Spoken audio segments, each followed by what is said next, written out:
Que la paix, la grâce, la miséricorde, l'amour, l'assistance, la protection et la lumière du Saint-Esprit soient votre partage à vous, mes très chers compatriotes célestes, dans le précieux et glorieux nom de notre Seigneur Jésus-Christ. Un de ses disciples dit: Seigneur, enseigne-nous à prier. Audio numéro 6. Très chers compatriotes célestes, ça fait un bon bout de temps depuis que le Seigneur, dans sa miséricorde, est en train d'accomplir sa promesse. Selon qu'il avait promis qu'il ne nous laissera pas seuls, il sera avec nous. Par le Saint-Esprit, il est là effectivement et sa présence est remarquée à travers l'enseignement.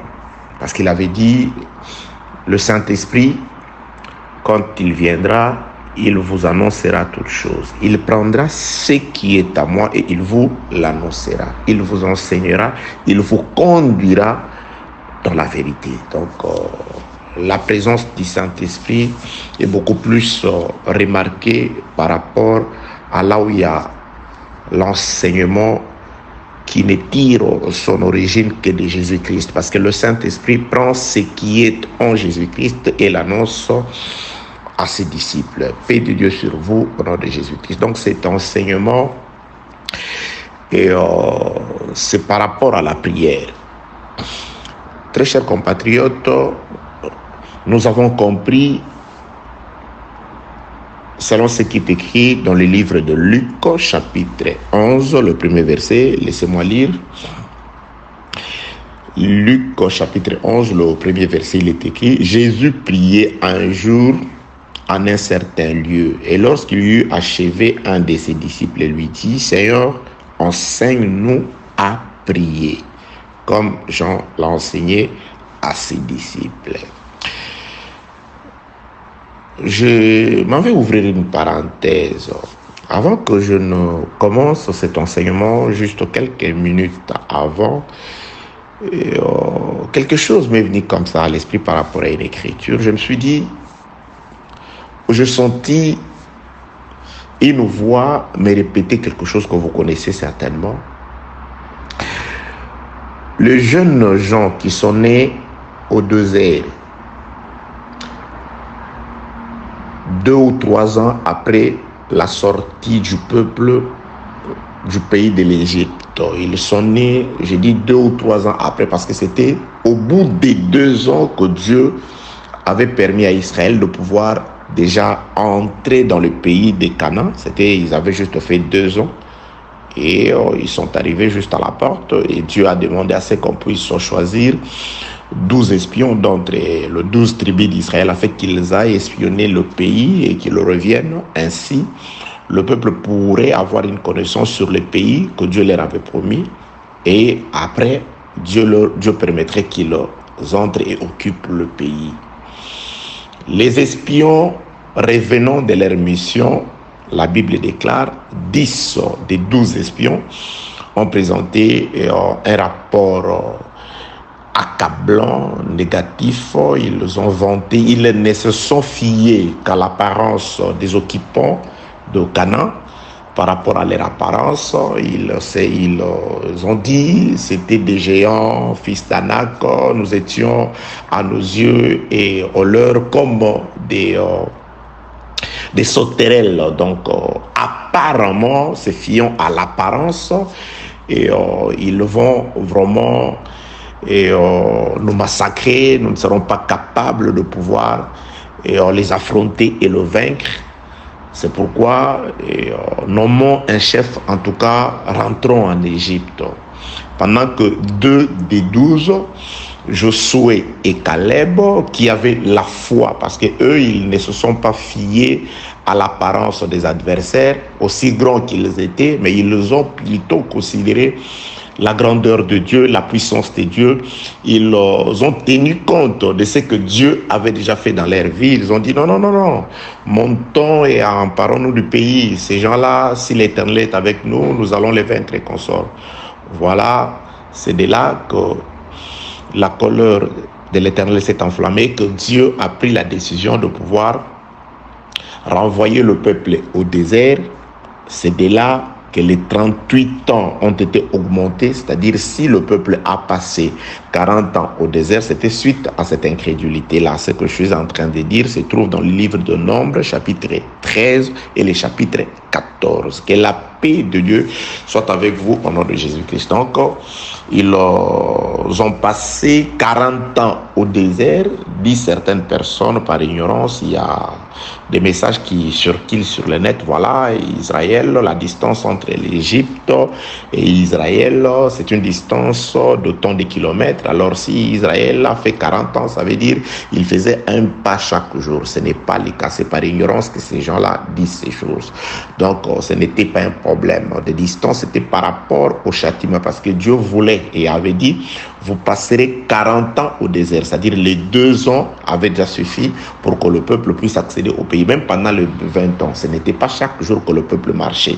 Donc il marchait au gré de la colonne de feu ou de la colonne de nuée la journée, et il y a eu des endroits où Dieu le faisait camper autant de jours qu'il voulait. Donc après 2 ans, le peuple pouvait déjà accéder, ils étaient déjà arrivés aux portes de Canaan.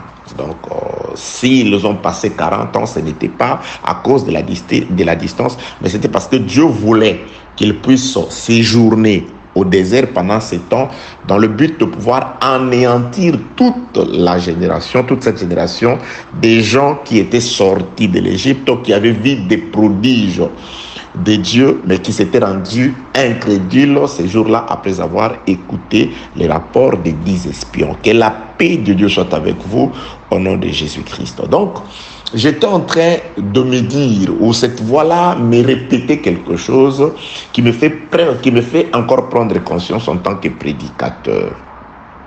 Les enfants qui pouvaient naître après ces événements-là, après les 2 ans, ces événements marquant l'incrédulité de ce peuple-là, du peuple d'Israël, ils pouvaient peut-être en naissant, se voyant au désert, pouvoir commencer à murmurer contre Dieu. Mais nous avons Dieu. Pourquoi nous sommes là en train de pouvoir tournoyer, faire les Kades Barnea, le désert et le désert? Mais pourquoi c'est Dieu-là? Vous dites que celui qui vous a fait sortir, vous dites qu'il est amour, c'est le Dieu d'Abraham, d'Isaac et de Jacob. Mais un Dieu amour peut-il permettre à ce que son peuple bien-aimé puisse passer autant de temps dans un endroit, dans un milieu aussi hostile que celui-ci, où il y a des serpents brûlants, où il y a des scorpions, où il n'y a pas d'eau, où il n'y a pas d'abri contre le soleil, on est à la merci des brûlures?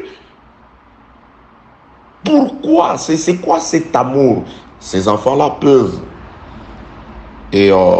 murmurer contre l'Éternel, refuser Dieu, devenir incrédule. Mais s'il y a des aînés qui ont connu cette situation-là, ces aînés-là leur donneront l'explication. Je suis allé là-bas pour nous dire, très souvent, il y a des gens qui sont devant certains obstacles, qui se retrouvent devant certaines circonstances dures et pénibles, qui vivent et qui passent des moments difficiles.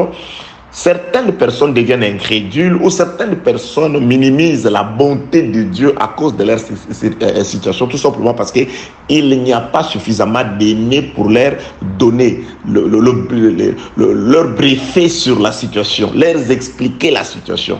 C'est pourquoi à l'église, Dieu a placé pour aînés le ministère. Le ministère est là pour expliquer le jeûne. Quand je parle de jeûne, je parle de toute personne naturelle. Pour vous expliquer, voilà ce qui arrive. Voilà ce que nous sommes en train de vivre. Voilà s'il arrive pour nous dans notre vie de pouvoir parfois traverser des difficultés, ce n'est pas que Dieu n'existe pas. Ce n'est pas que Dieu ne nous aime pas ou ce n'est pas que Dieu est méchant. C'est tout simplement, voilà la raison. Voilà ce qui s'est passé. Mais au bout de toutes choses, à la fin de toutes choses, Dieu a promis et Dieu va réaliser. Nous finirons un jour par entrer dans ce pays de repos et posséder ce pays. Que la paix, la grâce et la miséricorde de Dieu soient avec vous. J'aimerais aujourd'hui, pas seulement aujourd'hui, mais chaque fois que je me mettrai devant vous, chaque fois que vous aurez à auditionner un message de la part du Saint-Esprit par votre frère Blanchard Ingala, que je sois à mesure de pouvoir vous faire comprendre que ce qui arrive, ce n'est pas le fruit de la méchanceté de Dieu, mais de part, l'homme avait été fautif. Et ce que nous sommes en train de vivre, c'est parfaitement d'abord le fruit de notre désobéissance par notre premier parent, et ensuite la bonté de Dieu aussi vis-à-vis d'une catégorie de gens qui sont appelés à hériter de la terre promise. Car nous sommes tous sortis de l'Égypte. Plusieurs, nous sommes sortis de l'Égypte, mais il y a des gens qui doivent périr. Il y a des gens qui doivent nous laisser. Il y a une race élue, réservée par l'Éternel, qui héritera du royaume des cieux. Que la paix, la grâce et la miséricorde de Dieu soient avec vous, au nom de Jésus-Christ. Je m'excuse. Très chers compatriotes célestes, dans cette prière, nous avons compris, dans cet enseignement, nous avons compris qu'il y a un disciple qui s'est rendu compte d'une activité que pratiquait le Seigneur, la prière.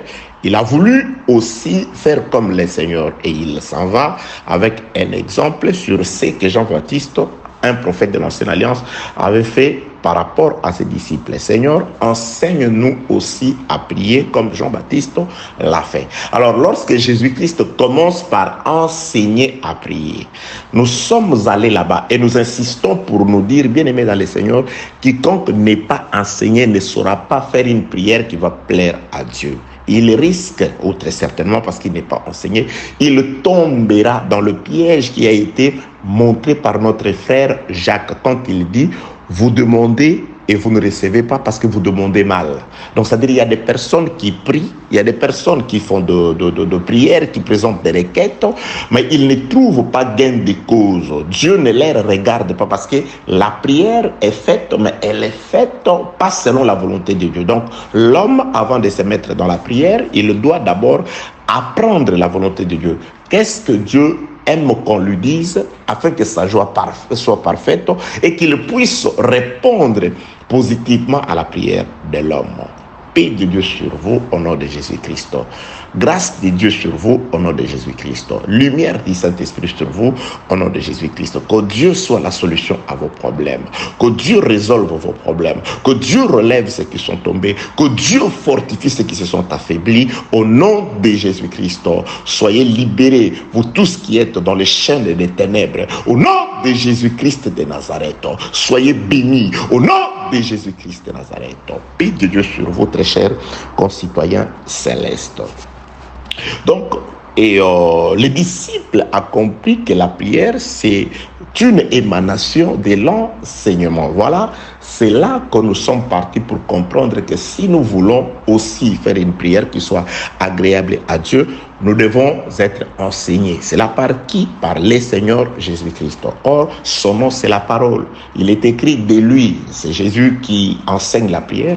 Qu'au commencement était la parole, et cette parole était avec Dieu, et cette parole était Dieu. C'est par elle que toute chose existe. Et cette parole a revêtu la chair.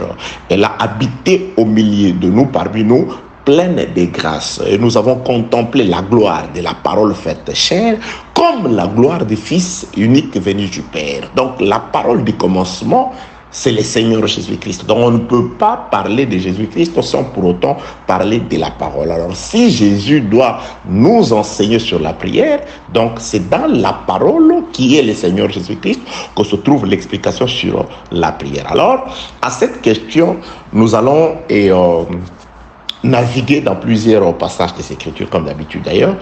Prenons la réponse de notre Seigneur Jésus-Christ concernant l'enseignement de la prière. Nous retournerons dans ce qui est écrit dans le livre de Luc, chapitre 11. Mais repartons d'abord dans ce qui a été dit dans le même ordre d'idées dans le livre de Matthieu, chapitre 6e. Donc je suis dans le livre de Matthieu, chapitre 6e. Matthieu 6, nous commençons la lecture au 5e verset. Lorsque vous priez, ne soyez pas comme des hypocrites qui aiment à prier debout dans les synagogues, au coin des rues, pour être vus des hommes. Je vous l'ai dit, en vérité, ils reçoivent les récompenses. Donc, avant enseigner sur la prière, Jésus-Christ commence d'abord par montrer certains lieux interdits des prières. Donc, apparemment, dans cet enseignement, Jésus-Christ présente déjà des lieux où qui vont prier, il leur présente comme des hypocrites et dont la prière ne sont pas, les prières plutôt, la prière n'est pas exaucée par Dieu, mais ils reçoivent les récompenses des hommes. C'est-à-dire les hommes peuvent dire, ah non, celui-là il prie, non, celui-là il exerce Dieu, comme certaines personnes, quand ils donnent, c'est devant les caméras.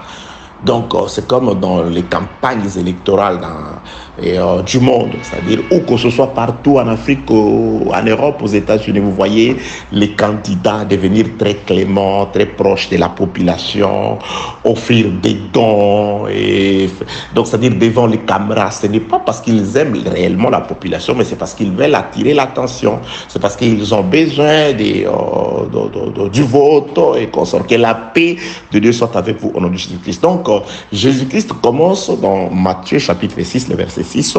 Mais quand tu pries, entre dans ta chambre, ferme ta porte et prie ton Père qui est là dans le lieu secret, et ton Père qui voit dans les secrets te le rendra. Donc nous avons compris que selon Jésus, j'ai dit selon Jésus dans son enseignement sur la prière ne se fait pas n'importe où. Donc il y a des endroits qu'il a interdits, mais Jésus-Christ a commencé d'abord par présenter un lieu de prière, les lieux du culte.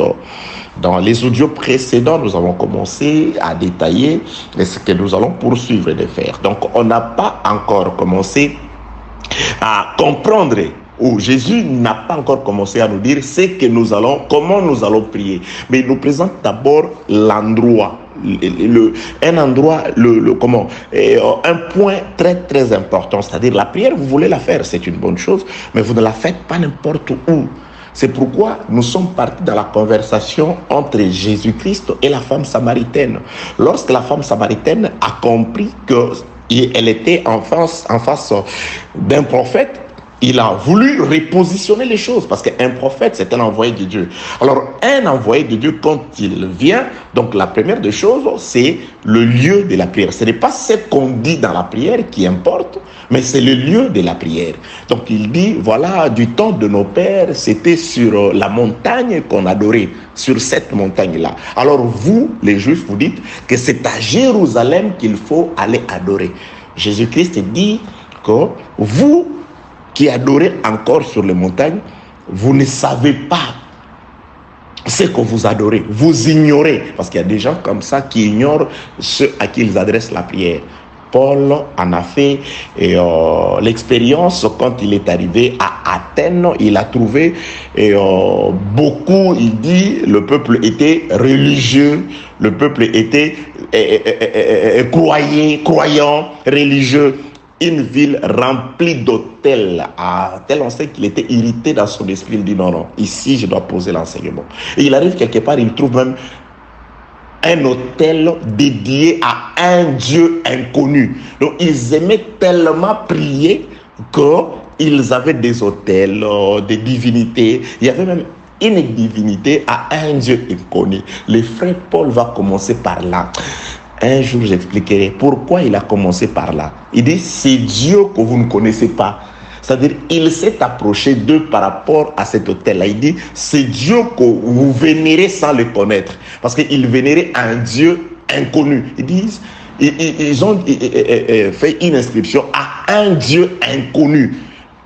Le frère Paul commence par là pour leur dire que c'est Dieu que vous vénérez sans le connaître, c'est celui que je vous annonce. C'est celui qui a créé les cieux et la terre. Il a commencé son enseignement par là. Que la paix de Dieu soit avec vous au nom de Jésus-Christ. Donc, nous avons compris que Jésus-Christ finira par présenter un lieu de prière à la femme samaritaine. Il dira, l'heure vient, elle est déjà venue, où ce ne sera ni sur la montagne, ni à Jérusalem, mais les vrais adorateurs adoreront le Père en esprit et en vérité. Donc Jésus-Christ, quand il vient, il introduit un lieu de prière qui sera l'esprit et la vérité. Que la paix de Dieu soit avec vous au nom de Jésus-Christ.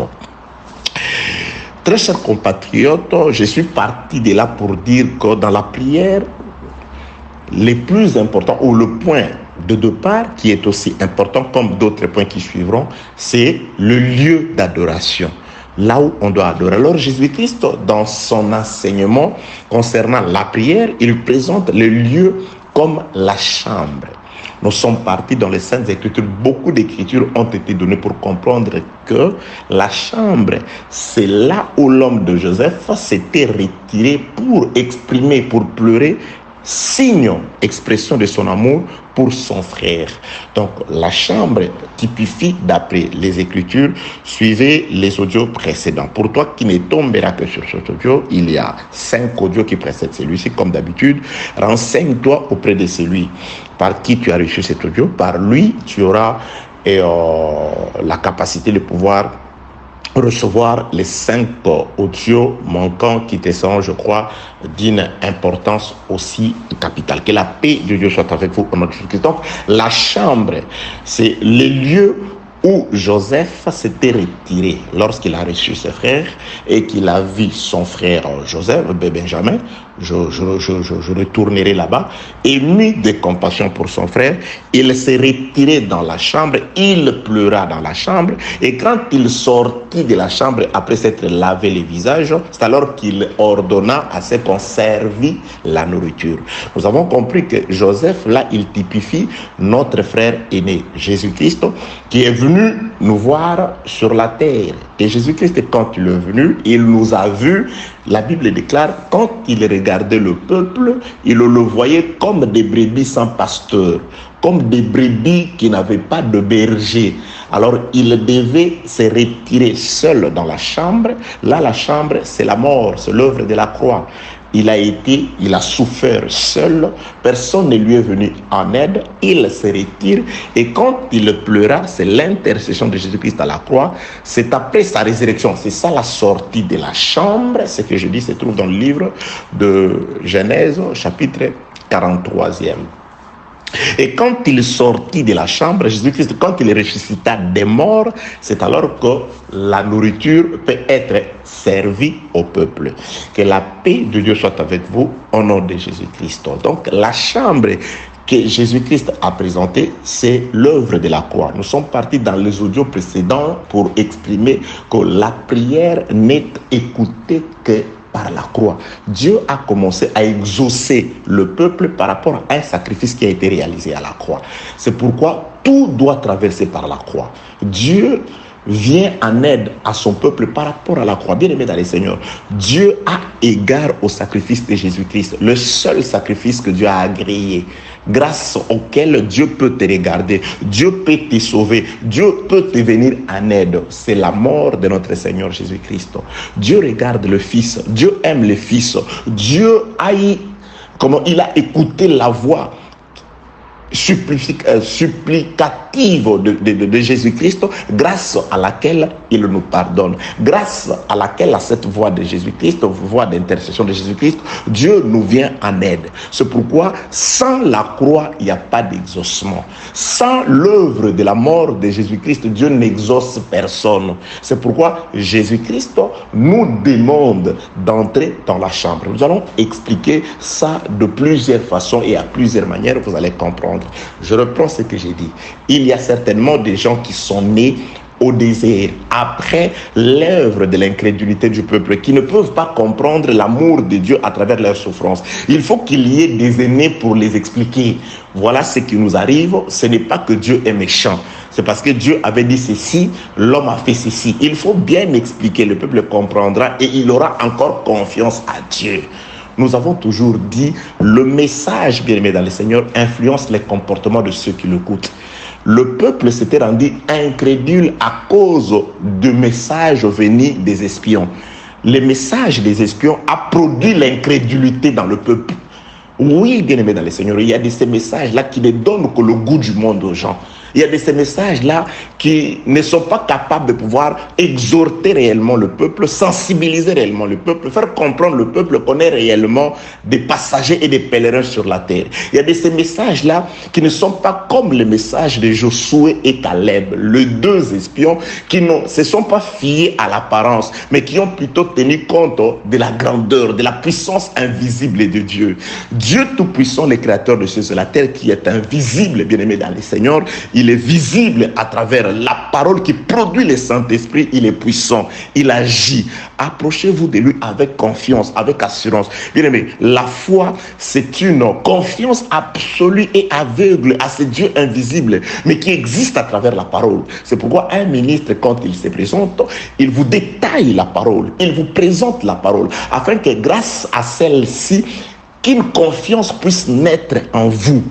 Abraham avait confiance à Dieu. Dieu a promis, il avait confiance à la parole de Dieu. Il est cru, il ne douta pas et il a vu l'accomplissement de la promesse en lui. Bien aimé, il y a eu des gens qui se sont retrouvés devant des faits beaucoup plus graves que le tien, mais ils ont eu confiance à Dieu. C'est pourquoi j'ai dit, des prédicateurs doivent apporter un message qui visibilise le Dieu invisible.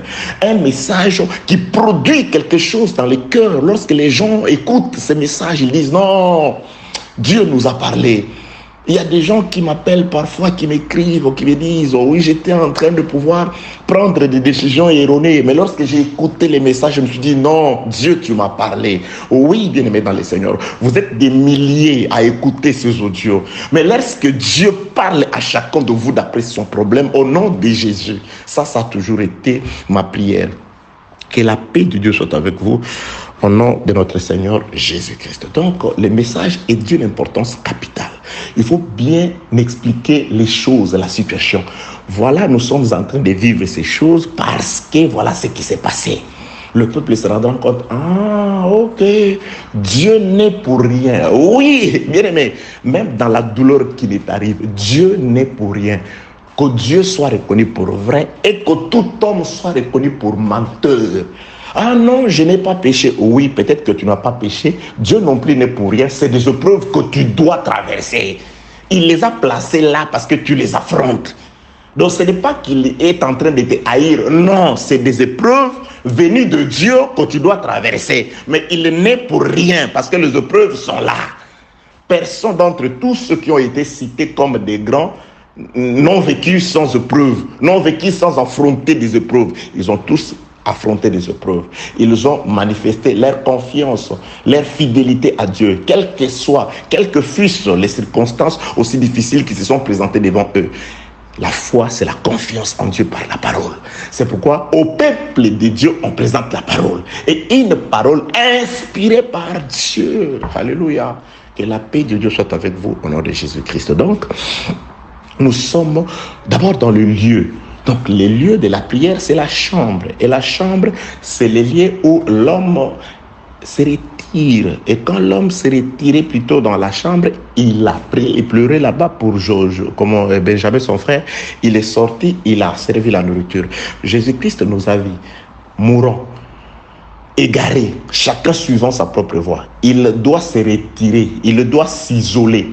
Il s'isole, il fait l'intercession, il pleure. Et quand il pleure, il ressort de là comme si de rien n'était. C'est Jésus-Christ que nous adorons aujourd'hui et glorieux. C'est celui qui est sorti de la croix, alléluia, de la mort, des sépulcres. Il est glorieux, il est tout puissant. Personne ne peut plus rien contre lui.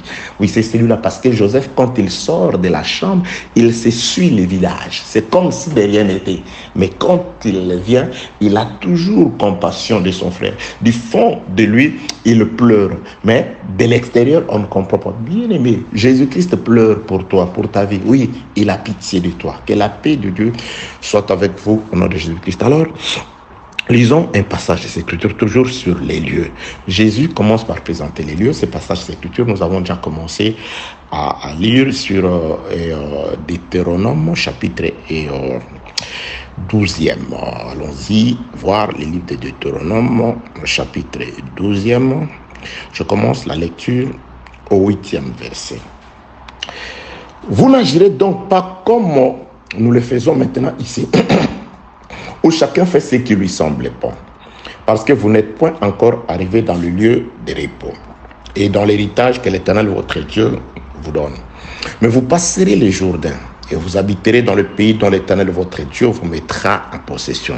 Il vous donnera du repos après vous avoir délivré de tous vos ennemis qui vous entourent, et vous vous établirez en sécurité. Alors il y aura, verset 11e, alors il y aura un lieu que l'Éternel votre Dieu choisira pour y faire résider son nom. C'est là que vous présenterez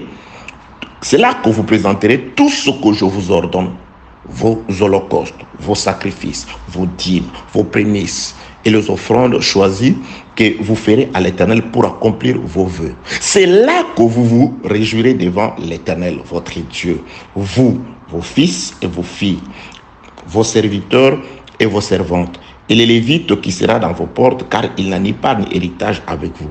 Garde-toi d'offrir les holocaustes dans tout le lieu que tu verras, mais tu offriras tes holocaustes au lieu que l'Éternel choisira dans l'une des tribus. C'est là que tu feras tout ce que je t'ordonne, Vous voyez, même dans l'Ancienne Alliance, Dieu avait donné différents sacrifices au peuple.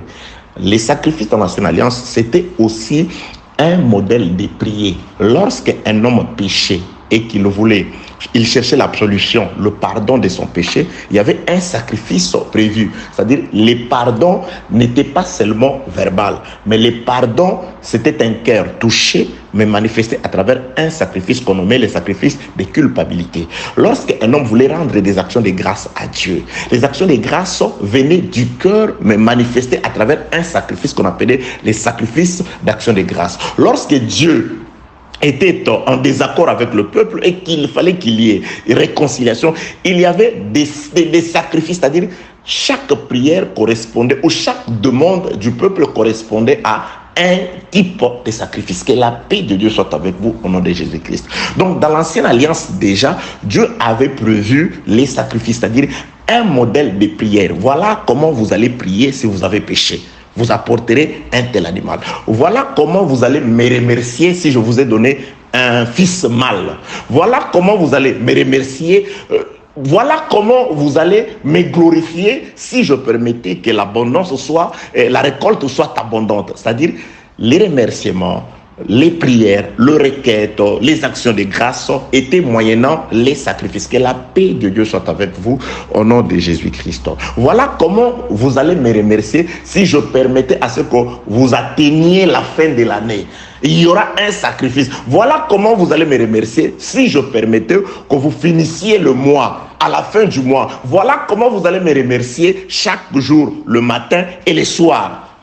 Dieu avait prévu, tu te lèves le matin et, dans ta chambre, tu remercies Dieu. Dans l'Ancienne Alliance, Israël avait une façon. Il y avait un agneau qui était offert le matin, un autre agneau le soir. À la fin du mois, et, il y avait des sacrifices qui ont été donnés, prévus par Dieu. Donc c'était une façon de pouvoir exprimer l'attachement du peuple et à leur Dieu à travers les sacrifices. Alors Dieu dit, tous ces sacrifices-là, tout ce que je t'ai ordonné, tu ne les offriras pas n'importe où. Que la paix de Dieu soit avec vous au nom de Jésus-Christ. Tu ne les offriras pas n'importe où. Il y a un lieu. Au désert, oui, on est encore au désert, on n'a pas encore atteint le repos. Vous offrez en désordre où vous voulez. Mais lorsque je vous accorderai le repos, lorsque vous serez enseigné, parce qu'aujourd'hui l'enseignement véritable, le repos véritable c'est l'enseignement, c'est le sabbat Jésus, c'est lui qui est enseigné, c'est lui qui a été coopté par Dieu pour devenir une race élue. Celui-là, Dieu l'introduit dans les repos de l'enseignement. Il n'existe pas de repos sans enseignement. Le sabbat d'aujourd'hui, c'est la voix. Parce qu'aujourd'hui, si vous entendez sa voix, dit le frère qui a écrit la lettre aux Hébreux, n'endurcissez pas votre cœur. Donc le repos aujourd'hui est exprimé à travers la voix qui exprime la volonté de Dieu dans ce que nous appelons l'enseignement, la parole de Dieu, l'expression de la volonté divine. C'est dans l'enseignement. Que la paix de Dieu soit avec vous au nom de Jésus-Christ. L'expression de la volonté de Dieu, ce n'est pas des raconteries ou des racontards et ton pasteur vient te dire voilà, Dieu m'a dit, il te dit des choses que Dieu lui a dites, que Dieu n'a pas dit dans sa parole. Que la paix de Dieu soit avec vous au nom de Jésus-Christ. Donc, Dieu présente un endroit, les lieux. Jésus, dans sa prière, il a fait la même chose. C'est pourquoi il dit, je ne suis pas venu abolir la loi. Je suis venu l'accomplir. Jésus, il présente la loi. Si dans l'ancienne alliance, Dieu vous avait présenté un lieu et une tribu, moi je vous présente aussi. Il commence d'abord par présenter la chambre. Il dit, entrez dans la chambre. Allez prier là-bas, allez offrir vos sacrifices là-bas, dans la chambre. C'est dans la chambre. Jésus-Christ résume, parce qu'il savait que Blanchard, ce serait difficile aujourd'hui de pouvoir chercher ces lieux-là, comme certaines personnes qui juste aujourd'hui n'ont pas compris que les lieux d'adoration de Jésus, ce n'est plus Jérusalem. Et ils vont à Jérusalem, ils vont, je ne sais pas, se baigner dans le Jourdain. Amenez du savon là-bas, allez vous baigner. Il y a des pasteurs qui disent, non, voilà, je suis né de nouveau parce que j'ai été me faire baptiser au Jourdain. L'ignorance, quand elle pue, ça, c'est une ignorance terrible, ça. C'est une ignorance terrible. Et non, le Jourdain, ce n'est pas n'importe quel fleuve. Il y a eu quelqu'un des nations, un certain Naaman, les Syriens, il était lépreux. On l'a plongé 7 fois dans le Jourdain. Frère, viens, nous allons te plonger 7 fois dans les véritables Jourdains. Comme ça, tu sortiras sans gale. Tu sortiras sans lèpre. Tu parles, tu es encore lépreux. Ça, c'est l'expression de quelqu'un qui souffre de la lèpre, qui crie des douleurs comme ça. Que la paix de Dieu soit avec vous au nom de Jésus-Christ. Aujourd'hui, les Jourdains où a été plongé 7 fois, dans lesquels se trouvait un autel de 12 pierres aujourd'hui, c'est l'enseignement de Jésus-Christ. Nous devons vous baigner dans cet enseignement. Nous devons vous plonger dans cette parole. Que la paix de Dieu soit avec vous au nom de Jésus-Christ. N'allez plus dans ces lieux-là. Cherchez la chambre. Cherchez la chambre dans laquelle Joseph s'était retiré pour plairer avant qu'il ne sorte et qu'il ne commande qu'on serve la nourriture. Blanchard est en train de vous servir la nourriture sur ordre de Joseph parce que Joseph s'était retiré de nous tous. Il est allé prier seul. Il est allé prier. Il est allé pleurer. Il est allé intercéder. Et quand il sort, il m'a ordonné. C'est pourquoi je ne suis là que pour vous servir à manger. Nous viendrons dans ça. Il y a beaucoup de détails parce qu'on ne mange pas non plus en désordre. Chacun doit manger selon sa place, selon son rang, selon son âge. Alléluia. Que la paix de Dieu soit avec vous au nom de Jésus-Christ. Ah oui, quand vous servez, vous devez savoir qu'il y a des personnes de différents âges qui vous écoutent. Donc, chacun doit avoir sa part. Dieu est merveilleux. Donc, très chers compatriotes, Jésus-Christ présente la chambre. Dieu, par Moïse, a présenté un lieu.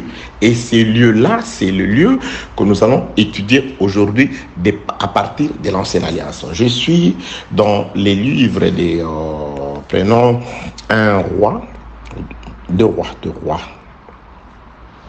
Laissez-moi chercher. Il y a des passages des Écritures que j'avais prévus. Non, prenons des chroniques. Des chroniques. Roi, et dit la même chose, mais prenons des chroniques. Parce qu'il y a 2 rois, 23, mais prenons des chroniques 7. Des chroniques 7, je commence la lecture au 12e verset. Mais qu'est-ce que nous sommes en train de chercher? Bien aimé, nous n'en sommes encore qu'au lieu de la prière, au lieu du culte, là où tu dois prier. Parce que n'oubliez pas, un disciple a dit, Seigneur, enseigne-nous à prier comme un prophète de l'Ancienne Alliance, Jean-Baptiste l'enseigne à ses disciples. Alors, maintenant, c'était quoi l'enseignement de l'Ancienne Alliance en ce qui concerne le lieu, en ce qui concerne la prière? Oui, c'était des sacrifices. Mais avant d'arriver à ces sacrifices, parce que dans la prière, nous l'avons déjà vu dans les audios précédents, il y a ce qu'on doit dire ou les sacrifices qu'on doit donner par rapport à son problème, à sa préoccupation. Il y a le lieu où on doit amener ces sacrifices-là. Et il y a celui à qui on doit donner les sacrifices. Ces 3 points-là, très importants, plus importants dans la prière. Où prier, que dire dans la prière et à qui adresser la prière. C'est pourquoi dans les lieux, Dieu dit, je choisirai un lieu où je mettrai mon nom. C'est là que tu te rendras avec les sacrifices. Quels sacrifices? Nous allons détailler cela. Alors, qui recevra ces sacrifices? Parce que ces lieux peuvent être sur un territoire. Si c'est sur le territoire de Juda, c'est-à-dire que tu vas trouver n'importe qui de la tribu de Juda pour lui donner. Non. Il y a eu des étrangers qui ont été installés à Juda. Oh oui, les lieux c'est Juda. Mais ceux qui recevaient les sacrifices n'étaient pas de la tribu de Juda. C'était des étrangers. C'était des personnes qui n'avaient pas de territoire sur la terre. Oh oui, à Lévi, il n'a pas été donné de territoire sur la terre. Quand on a fait le partage, Lévi n'a pas eu de part. Donc Lévi, Dieu présentait déjà un étranger qui s'installerait dans un corps appelé Juda pour recevoir les sacrifices. Donc dans Juda a habité corporellement la plénitude d'un étranger, de quelqu'un qui venait d'une terre lointaine. Alléluia. Comme de l'eau fraîche pour une personne fatiguée, ainsi est une personne venue d'une terre lointaine. Ainsi est une bonne nouvelle venue d'une terre lointaine. Jésus pouvait dire, nous les connaissons. Oui, ça c'est Judas. Nous connaissons son père, c'est-à-dire nous savons où il est né, à Bethléem, sur le territoire de Juda. Mais celui qui recevait les sacrifices, celui qui parlait était un étranger. Il dit, ces choses, ce n'est pas moi qui les fais. Ces paroles, ce n'est pas moi qui les dis, mais c'est un étranger. C'est mon Père qui n'est pas de la terre. Parce qu'il va présenter, il dira, notre Père qui est aux cieux. Mais le Père du ciel, des cieux a habité Juda. Que la paix de Dieu soit avec vous au nom de Jésus-Christ. Voyez, l'évangile est merveilleux. Dieu nous a aimés. C'est pourquoi il nous a disposé de le voir.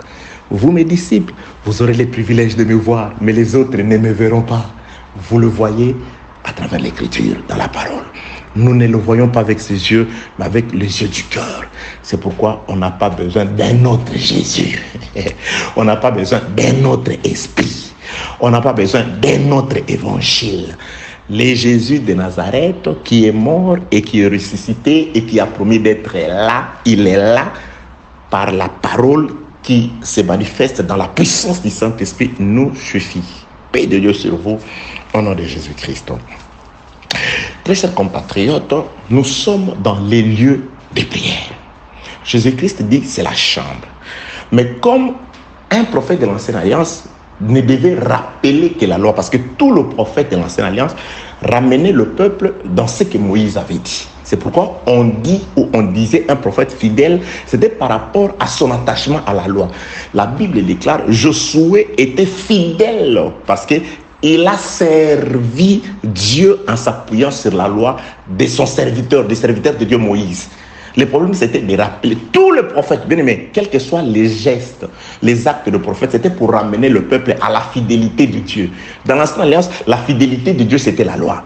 C'était observer la loi. Tout ce que le prophète faisait, tout le miracle que le prophète faisait, tout ce que le prophète disait avant, c'était pour ramener le peuple. Et Dieu avait donné pour échelle de mesure et de valeur, la température, les thermomètres qui mesuraient la température du peuple dans l'Ancienne Alliance, c'était la loi. Et aujourd'hui, le thermomètre, c'est l'enseignement des apôtres. Nous ne pouvons ni aller à gauche, ni à droite, juste vous présenter ce qu'ils ont dit. Que la paix de Dieu soit avec vous au nom de Jésus-Christ. Que Dieu illumine les yeux de vos cœurs, afin que non seulement vous voyez, vous contempliez, mais que vous deveniez aussi le modèle de comment doit vivre le peuple du ciel sur la terre, les ambassadeurs réels de la grâce de Dieu sur terre. Paix de Dieu sur vous au nom de Jésus-Christ. 2 Chroniques chapitre 7e. Là, c'est Salomon, après avoir édifié son temple, il l'a dédié ou dédicacé à Dieu. Et là, Dieu va répondre à Salomon. 2 Chroniques chapitre 7e, nous commençons la lecture au 12e verset. L'Éternel apparut à Salomon pendant la nuit et lui dit, j'exauce ta prière. Oh là là. J'ai choisi ces lieux comme la maison où l'on devra m'offrir des sacrifices. Ah bon, les lieux de Deutéronome chapitre 12, c'est la maison édifiée par Salomon. Bien aimé, ça s'enchaîne. Les Écritures donnent des réponses aux Écritures. Verset 13e. Quand je fermerai le ciel et qu'il n'y aura point de pluie, quand j'ordonnerai aux sauterelles de consumer les pays, quand j'enverrai la peste parmi mon peuple, si mon peuple sur qui est invoqué mon nom s'humilie, prie et cherche ma face, s'il se détourne de ses mauvaises voies, je l'exaucerai des cieux et je lui pardonnerai son péché et je guérirai son pays. Mes yeux seront ouverts désormais, mes oreilles seront attentives à la prière faite en ces lieux. à la prière faite en ces lieux. C'est-à-dire, c'était le seul endroit là sur terre où Dieu pouvait exaucer les prières. C'était la maison qui a été édifiée sur les territoires de Juda, dans laquelle servaient des étrangers, des Lévites, des gens qui n'avaient ni part, ni lot à tout ce qu'avaient les gens sur la terre. La tribu des Lévites, des sacrificateurs, à qui on n'avait pas donné dans le partage les portions des terres. C'est des étrangers. C'est pourquoi aussi, nous, aujourd'hui, comme des sacrificateurs, les Écritures disent, nous sommes des étrangers et des pèlerins sur la terre. Ça, c'est la nature de notre Dieu. Que la paix de Dieu soit avec vous, au nom de Jésus-Christ. Donc, ces gens-là ont dit, Dieu dit ici dans le livre des Chroniques, cette maison-là, Dieu confirme que toutes les prières qui seront faites à cet endroit-là, Dieu les exaucerait parce que désormais, Dieu aurait ses yeux et ses oreilles à ces lieux-là. Dieu a dit, bon, c'est fini. Aujourd'hui, les hauts lieux, c'est fini. Parce que même du temps de Salomon, avant que les temples ne soient édifiés, ils offraient sur les hauts lieux. Jéroboam, quand il est venu, voulant détourner les gens de la volonté de Dieu pour les arracher, pour les bloquer dans son royaume, il dit non, n'allez pas à Jérusalem là-bas, il va créer ces hauts lieux et il va former ces sacrificateurs. Oui, il y a beaucoup de pasteurs comme ça. Il dit, et toi tu suis ces blanchards-là? Oui, un frère m'a dit. Mais je parlais à mon pasteur, je dis non, voilà, il y a des enseignements que j'écoute comme ça. Il dit, mais toi tu ne connais pas. Ben lui, et ils sont des... Je suis des quoi? Que la paix de Dieu soit avec vous. Si tu ne m'aimes pas, je ne sais pas pourquoi, mais écoute les sons. Si tu entends la voix de Dieu, n'endurcis pas ton cœur. Le problème, ce n'est pas Blanchard. Le problème, c'est les sons qui sortent. Est-ce la voix de ton Père? Est-ce la voix de ton Créateur? Si c'est la voix de ton Créateur, suis-les. Le problème, ce n'est pas Blanchard. Blanchard passera. Mais les paroles qui sortent de la bouche de Blanchard, si elles viennent de Dieu, ces paroles-là ne sortiront pas. Elles finiront par s'accomplir. Parce que les paroles de Dieu finissent toujours par s'accomplir. Les paroles de Dieu ne retournent pas à Dieu sans avoir donné le pain à celui qui a faim et la sémence au semeur. Que ceux qui ont faim reçoivent le pain spirituel et le pain matériel au nom de Jésus-Christ. Que ceux qui s'aiment comme prédicateurs reçoivent la sémence. Au nom de Jésus de Nazareth. Alléluia. Dieu est merveilleux. Il restera Dieu. Et c'est là à travers sa parole. Dieu confirme, il dit, toute prière qui sera faite en ces lieux, j'exaucerai la prière. Si même il arrivait que je ferme les cieux, si même arrivait que j'envoie l'armée de destruction, les sauterelles, si le peuple s'humilie et vient prier en ces lieux, je les exaucerai du haut des cieux. Pourquoi? Parce que mes yeux et mes oreilles seront dans cette maison. Je n'irai pas dans la folie aujourd'hui. Et quand on détruit la maison, c'est-à-dire on détruit les yeux et les oreilles de Dieu. Ah oui, ok, gardez ça peut-être pour un autre jour. Que la paix de Dieu soit avec vous au nom de Jésus-Christ. C'est pourquoi un homme de Dieu, c'est les yeux et les oreilles de Dieu sur la terre. Bon, c'est ce que Jésus-Christ était, c'est ce qu'il a transmis à ses disciples, à ses serviteurs. Je suis dans le livre de 2 Chroniques, chapitre 7e, verset 15. Mes yeux seront ouverts désormais et mes oreilles seront attentives à la prière faite en ces lieux. Maintenant, j'ai choisi et je sanctifie cette maison pour que mon nom y réside à jamais et j'aurai toujours mes yeux et mon cœur. C'est pourquoi la mort de Jésus, les hommes ont percé le cœur de Dieu. Alléluia. Que la paix de Dieu soit avec vous. On a dit, oui, parce qu'en tuant Jésus, c'était un temple qu'il détruisait, parce qu'il leur a dit, détruisez ces temples. Donc c'était les yeux de Dieu. Parce que si ces gens-là n'avaient pas crevé les yeux de Dieu, Dieu ne se serait pas tourné vers nous. Parce que c'est par aveuglement. Parce que les sacrifices aveugles, Dieu en quelque sorte, il regarde, il appelle sa bien-aimée, celle qui n'était pas sa bien-aimée. Parce qu'il y a un peuple qu'il a rendu aveugle. Il n'écoute plus leurs prières. Pourquoi? Parce qu'il y a un peuple qu'il a rendu sourd par rapport à eux. Ils ont perforé les cœurs de Dieu. Et lorsque le cœur est perforé, les sentiments de plusieurs seront mis à jour. Que la paix de Dieu soit avec vous au nom de Jésus-Christ. Verset 16 de 2 Chroniques chapitre 7. Maintenant, je choisis et je sanctifie cette maison pour que mon nom y réside à jamais. Et j'aurai toujours là mes yeux et mon cœur. Et toi, si tu m'as... Non, je saute pour gagner du temps. Verset 19. Mais si vous vous détournez et vous abandonnez mes lois et mes commandements que je vous ai que je vous ai prescrits, si vous allez servir d'autres dieux et vous prosterner devant eux, je vous arracherai de mon pays que je vous ai donné. Je jetterai loin de moi cette maison que j'ai consacrée à mon nom et j'en ferai un sujet de sarcasme et de raillerie parmi tout le peuple. Et si haut placé qu'était cette maison, quiconque passera près d'elle sera dans l'étonnement et dira: pourquoi l'Éternel a-t-il ainsi traité ces pays et cette maison? Bien aimé, oh, Dieu est merveilleux. Écoutez ici, Dieu, il fait des éloges par rapport à cette maison. Il dit, en tout cas, mes yeux, mes oreilles et mon cœur seront dans cette maison. Toute prière faite dans cette maison, j'exaucerai le peuple, quel que soit le péché du peuple. Mais si le peuple sur qui mon nom est invoqué s'humilie et recherche Dieu à travers cette maison, prie Dieu dans cette maison, j'exaucerai par rapport à mes yeux, à mes oreilles et à mon cœur qui se trouvent dans la maison. Donc les lieux de Deutéronome chapitre 12, c'était les temples dans l'Ancienne Alliance, les temples construits par Salomon. C'est pourquoi la femme samaritaine va se plaindre devant Jésus. Vous vous dites c'est les temples, vous vous dites c'est à Jérusalem. Donc Jésus confirme d'abord, vous adorez ce que vous ne connaissez pas, parce que si vous connaissiez Dieu et que Jéroboam ne vous avait pas aveuglé avec les hauts lieux, tu aurais pu comprendre dans la loi que les lieux choisis, la chambre, c'est Jérusalem jusque-là. Jusqu'à ce que Jérusalem soit détruite, jusqu'à ce que la maison en question soit détruite. Et Dieu donnait déjà des raisons pour lesquelles il détruirait la maison. Il ne détruirait pas la maison parce que la maison serait incapable d'exaucer les prières. Non, il dit, si vous vous détournez de mes voies, bien aimé, écoutez très bien ici, il y a des précisions chirurgicales ici. Si le peuple détourne son cœur contre l'Éternel, Dieu, qu'est-ce qu'il fait? Il regarde la maison, il dit, je jetterai au loin cette maison. Et comment on peut jeter une maison? Comment on peut jeter une maison? Donc la maison a été jetée, c'est-à-dire il partira au loin.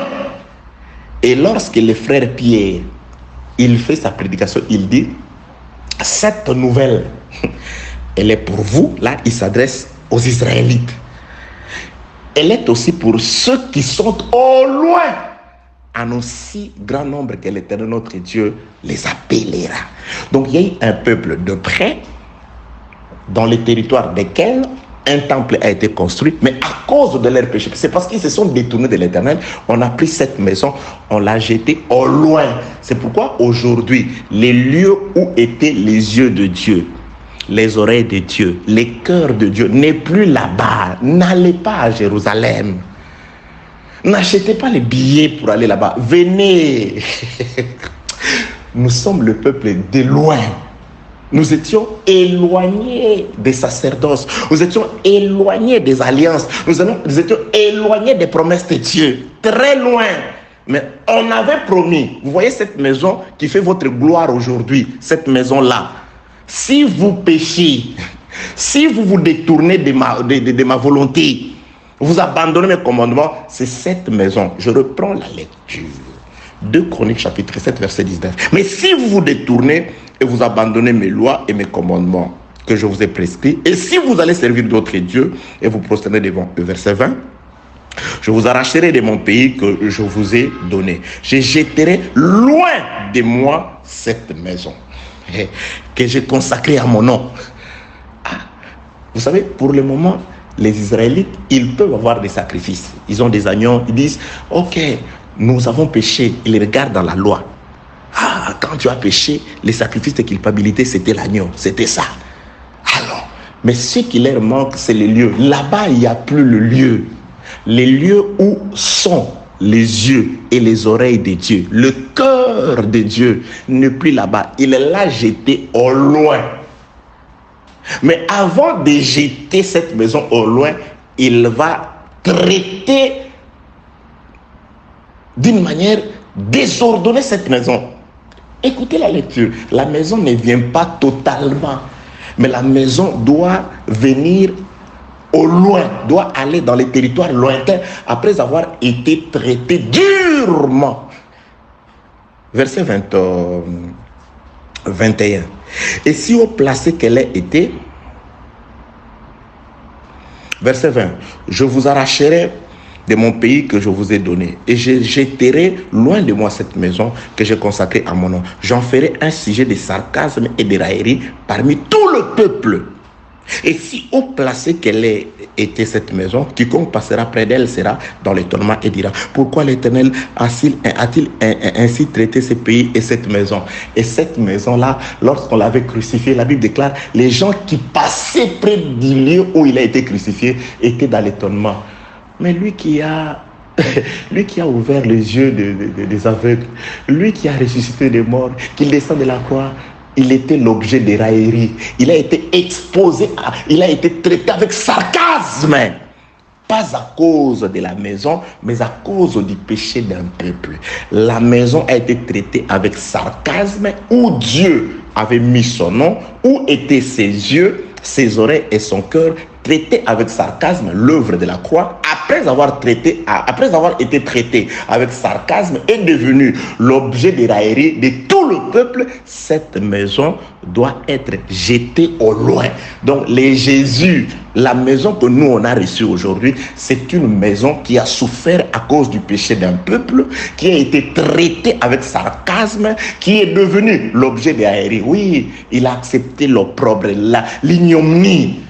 Il a été maltraité, vu comme un serviteur, réduit, crucifié sans vêtements. Ils se sont partagés ses vêtements. Que la paix de Dieu soit avec vous au nom de Jésus-Christ. Donc, la maison dans laquelle nous entrons aujourd'hui pour prier, cette maison-là était d'abord quelque part.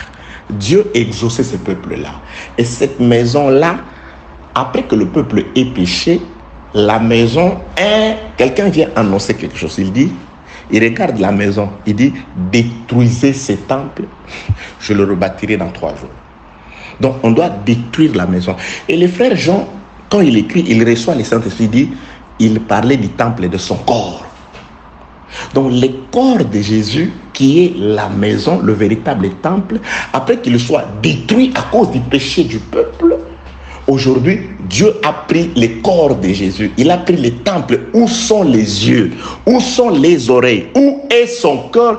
Il l'a balancé au loin. Et le peuple de loin, à ceux qui sont loin, c'est nous, bien-aimés dans les Seigneurs. Nous étions éloignés. Nous étions mis à l'écart. Mais aujourd'hui, nous avons trouvé grâce. Jésus est au milieu de nous. C'est pourquoi il dit, si tu veux d'abord prier, trouve la chambre. Trouve cette maison-là. Trouve d'abord le Seigneur. Va dans un endroit où il y a l'enseignement. C'est quand tu entres, tu fermes en Jésus. Quand tu pries, c'est là que se trouvent les yeux de Dieu. C'est là que se trouvent les oreilles de Dieu. C'est là que se trouvent les cœurs de Dieu. Que la paix de Dieu soit avec vous au nom de Jésus-Christ. Très chers compatriotes célestes, nous l'avons dit, que dans cet enseignement sur la prière, parce qu'on a vu nulle part les apôtres répéter mot à mot la prière telle que Jésus-Christ leur avait dit. Il avait dit comment vous devez prier, pas ce que vous allez dire dans la prière, comment. Mais il commence d'abord par présenter les lieux. Donc, le plus important, c'était la démarche, c'était d'abord de trouver ces lieux. Et nous avons compris que ce lieu a été sur le territoire israélite. Et là, Dieu les exauçait, il était leur Dieu. Mais à cause de leur péché, la maison a été traitée avec sarcasme, devenue l'objet des railleries de tout le peuple. Les gens s'étonnent, mais pourquoi Dieu l'a-t-il traité comme ça? Mais il est innocent. Qu'est-ce qu'il a fait, cette maison? C'est à cause du péché du peuple. Je jetterai cette maison. Aujourd'hui, recevez la maison où il y a les oreilles, où il y a les yeux, où il y a le cœur de Dieu à travers cet enseignement. Que la paix de Dieu soit avec vous au nom de Jésus-Christ.